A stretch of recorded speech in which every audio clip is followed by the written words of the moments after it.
Le divorce marque la fin d'une relation de couple, mais il ne signifie pas nécessairement la fin du respect et de la collaboration. Surtout lorsqu'il y a des enfants en jeu. Comment maintenir une relation saine avec son ex-conjoint pour le bien-être de tous? Aujourd'hui, je vous donne des clés essentielles pour y parvenir. Je suis Nihat Khadija, maître praticienne en PNL et engagée auprès du Centre d'écoute et d'aide pour les Maghrébins au Québec. À travers ces capsules, je vous accompagne avec des conseils concrets pour mieux vivre notre quotidien. Le divorce est une épreuve émotionnelle, mais il est possible de transformer cette transition en une nouvelle dynamique respectueuse et constructive.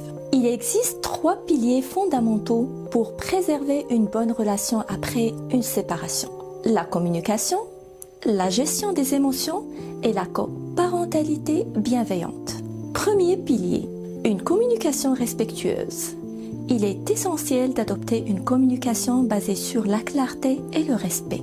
Évitez le reproche et concentrez-vous sur l'essentiel. Trouvez des solutions plutôt que ressasser le passé.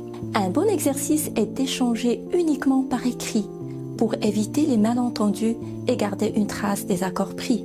Deuxième pilier, gérer ses émotions pour éviter les tensions. Les blessures du passé peuvent interférer dans la relation post-divorce. Prendre du recul, utiliser des techniques de respiration ou même consulter un professionnel peut vous aider à mieux gérer vos émotions. Rappelez-vous que chaque interaction doit être guidée par la raison et non par la colère. Troisième pilier, coparentalité bienveillante. Si des enfants sont impliqués, ils doivent toujours être au centre des décisions, sans être pris en otage dans les conflits. Adoptez une approche de coopération en respectant les routines et en gardant une certaine cohérence dans l'éducation. Un enfant qui sent que ses parents restent une équipe malgré la séparation grandira plus sereinement. Un bon exercice consiste à se poser cette question. Si je devais collaborer avec mon ex-partenaire dans un cadre professionnel, comment agirais-je? Ce simple changement de perspective peut aider à aborder les échanges avec plus de neutralité et d'efficacité.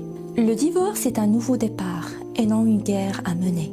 La clé d'une relation post-séparation réussie repose sur le respect, la communication et le bien-être des enfants.